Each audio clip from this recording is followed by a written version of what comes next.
What the professor was trying to say is that in flying the P-47, there's an established procedure to follow from the moment you approach the airplane until you turn it over to the crew chief at the end of the flight. It's a procedure which you'll learn so well that it'll become part of your second nature, simple and natural, a habit. Well, how's your ticking, Joe? There goes, sir. That's good. The lieutenant's taking his first hop in the 47 today. Good. You're getting ready to go up in the 47. And as a part of your regular procedure, you make an exterior check of the airplane, reporting anything that doesn't look just right to your crew chief, who's your team partner.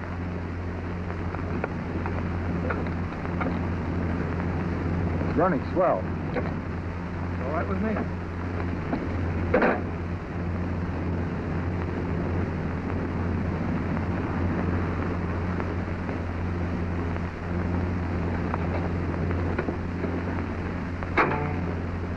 All right, Lieutenant. Clockwise check. Gas selector on main.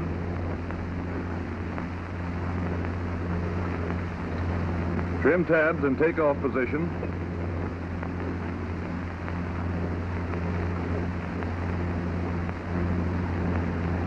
Flaps up. Landing gear down and locked. Oil and intercooler shutters checked for open. Turbo closed. Track your throttle 1/2 to 3/4 of an inch. Prop lever full forward. Mixture control and idle cutoff. Generator switch on. Prop control switch in automatic. Mags off. Battery off. Cage your flight instruments. Cowl flaps open. Radio off. Tail wheel unlocked. When you've made your clockwise check, you've covered your checklist. But you want to look at your list whenever you're in doubt, also to check your limits. Clear? Clear. Mags on both. Battery on. All right, primer. 2 strokes is enough in this heat.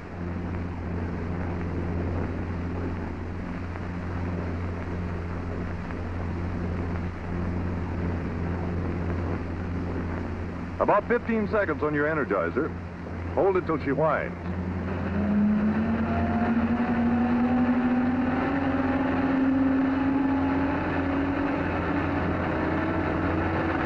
Clear? Clear. Engage.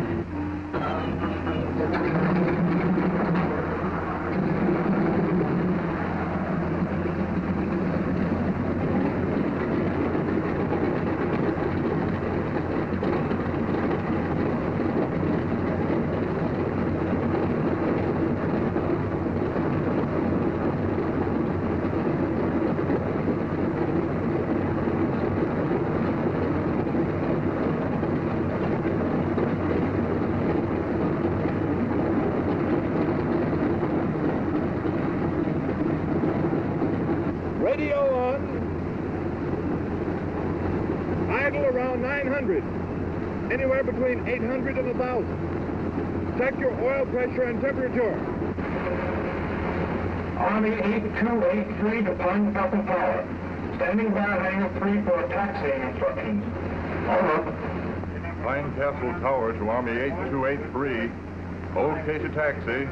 South on number 4. Over. Remember, you're going up between 8 and 10,000. Steep and shallow turns, power on stalls and power off. Pull your flaps up and watch how you settle. We're going up to see how this airplane reacts. Well, let's make this a good one, Lieutenant.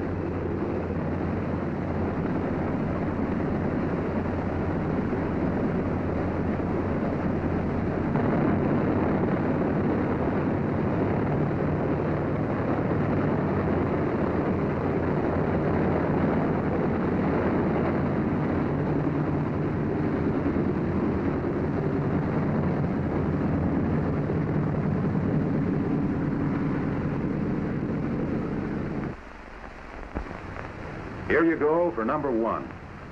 You're S-ing all the time you're on the ground.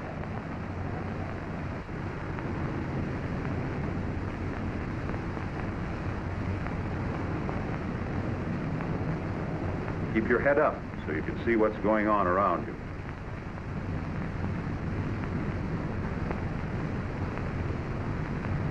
You'll come to know that the position of your wheels is just under your inboard guns. Good thing to know if you're ever running close to the edge. You're taking it easy on the brakes. You're playing with them, not tramping on them.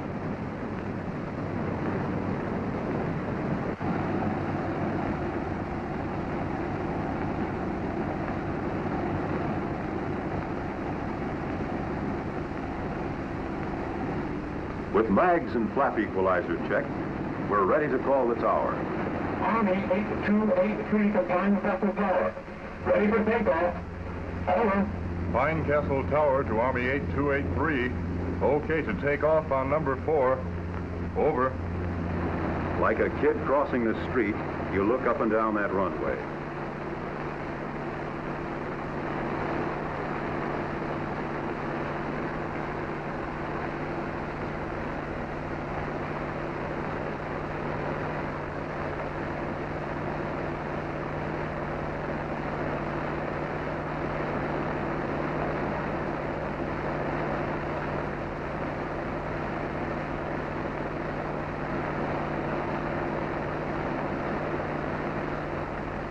Tail wheel forward to lock.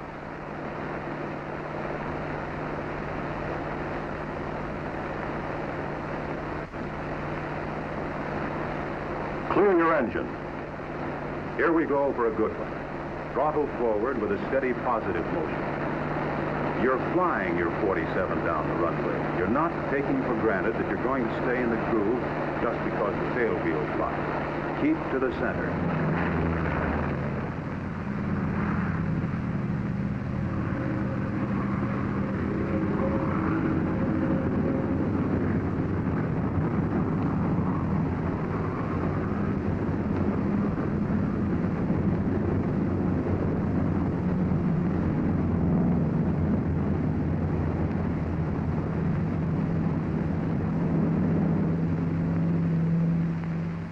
Let's go back and see your takeoff kit.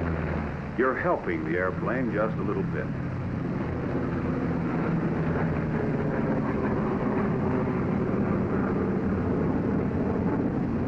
Feel your way to airborne.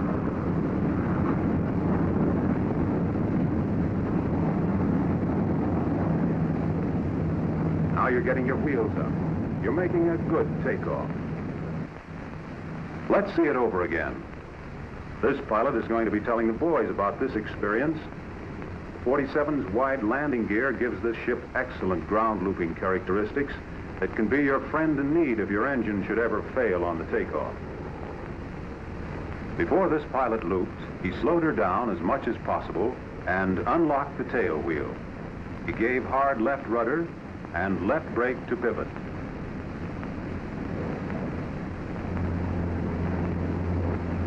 As for you, you're out of the pattern now and established in your flying.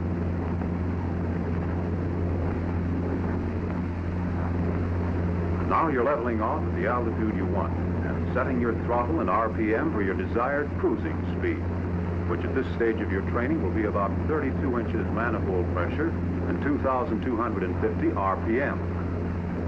Switch from main to auxiliary. You want to keep those instruments in the green. Check your checklist on your operating limits.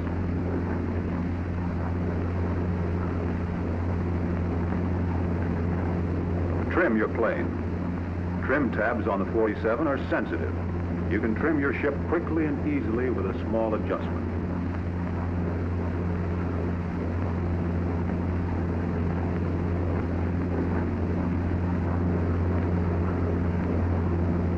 On a definite schedule on this flight, so let's get in those shallow and steep banks and get the feel of the 47.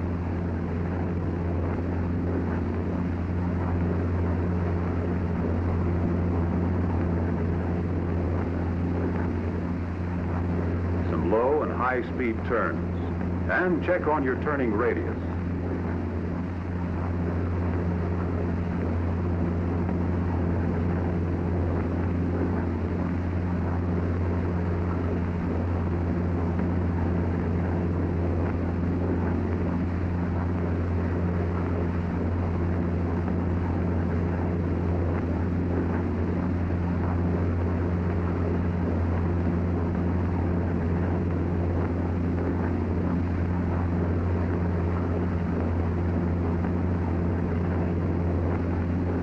In practicing your stalls, notice the amount of altitude you need for recovery. You won't be in any doubt about when the P-47 is going to stall. It'll let you know.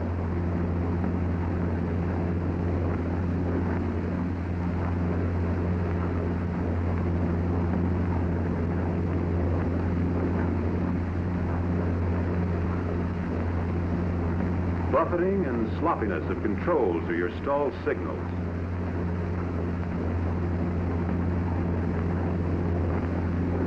This airplane will drop straight, has no tendency to spin.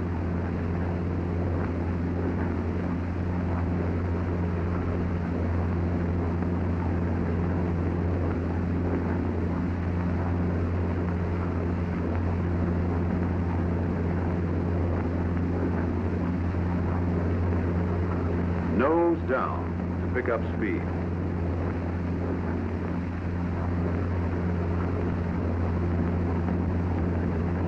Let's have another one with wheels and flaps down. Up with the nose slowly.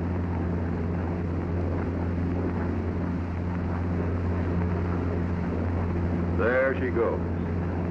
Better check the stalling speed on your own individual airplane.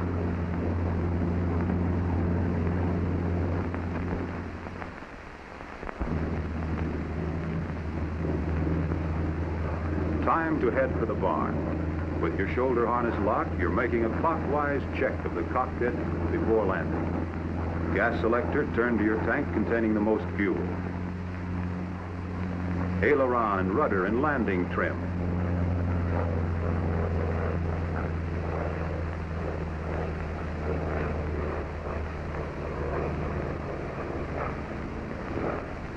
Oil shutters and intercooler shutters in neutral.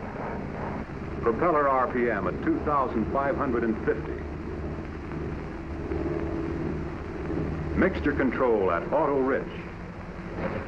Army 8283 to find vessel tower. Standing by for landing instructions. Over. Pine Castle Tower to Army 8283. Okay for landing. You're number 1 on number 4. Wheels down and locked. Over.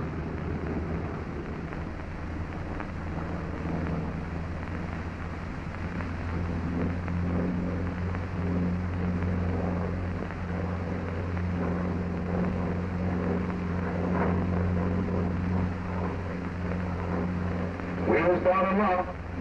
Roger. Canopy open. Cowl flaps closed. Check your flap equalizer. You want the rod to stick out 3/8 of an inch. At 1,000 feet, you're coming in on the base leg. At the turn, you're 600 to 800 feet. 150 indicated airspeed. Coming out of the turn, you're at 500 feet. Flaps pull down. You set your 47 down on the first quarter of the runway.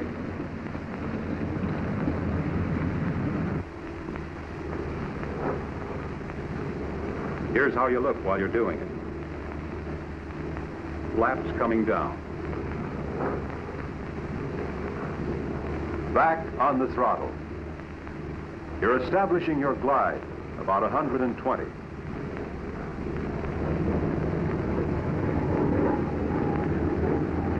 You're lined up with the runway. You're coming in for a normal 3-point landing. Smooth as silk.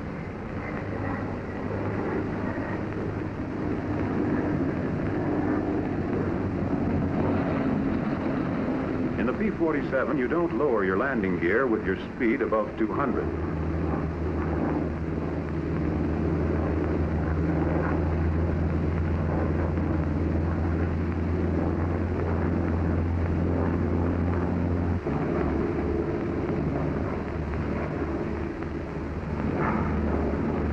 If your landing gear should fail to come down, get out of local traffic and find out what's wrong. To lower a stubborn landing gear, yaw the airplane. This should bring you in with wheels pulled down and locked.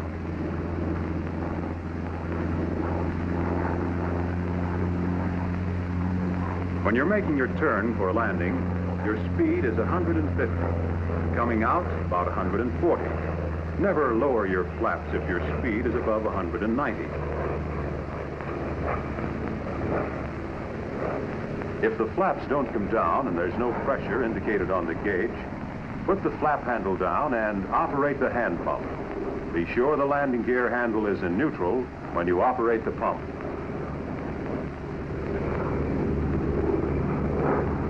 This pilot has come in too high and hot. If you should ever find yourself in this position with too much speed or height to land in the first quarter of the runway, pour on the coal and boot it out of there. Give it full power, but don't pull up too steeply.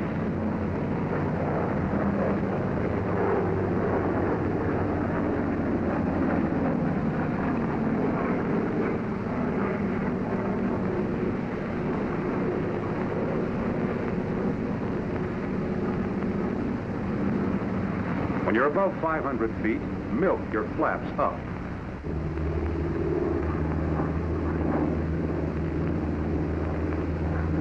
When you get some altitude, go around and shoot another landing.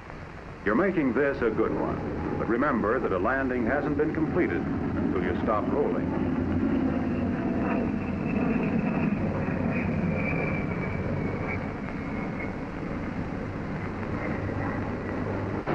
You're not riding your brakes. A little brake. Let them cool off. A little more brake. You're getting down to taxiing speed before you unlock your tail wheel. Get it unlocked before you start to turn.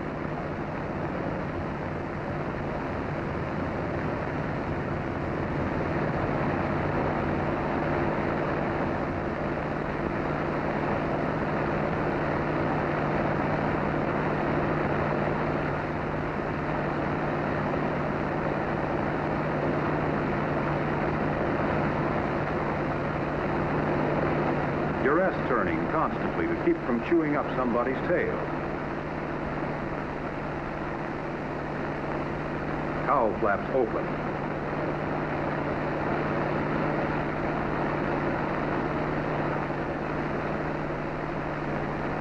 Wing flaps retracted so they don't get nicked by flying stones.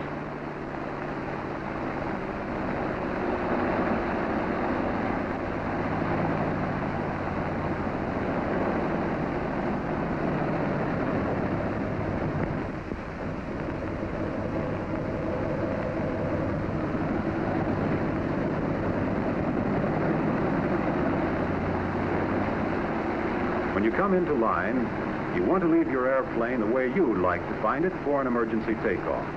Parking brakes set until the chocks are under the wheels. Radio off.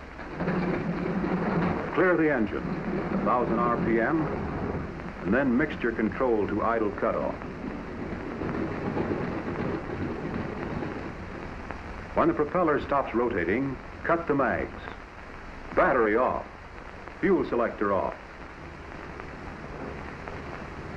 Rudder and aileron trim tabs to neutral. Flaps down. Generator switch off. Flight controls locked.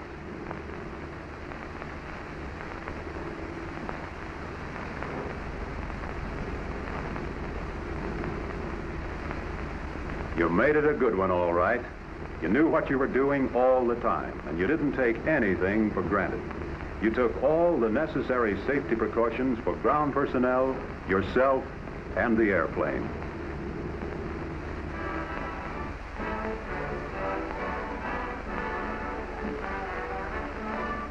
You kept your head up out of the cockpit, on the ground and in the air. You S-ed the airplane all the time on the ground. You used the throttle smoothly on takeoff. You got off the ground nicely. Felt pretty good, too. You glanced frequently at your instruments to see that temperatures remained in the green. You used your time in the air to feel out the P-47, to discover stalling speeds and turning radius. And when you came in, you made a proper turn and approach.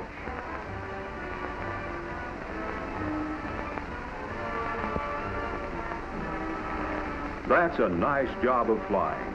The kind of flying that helps any pilot through transition and into combat.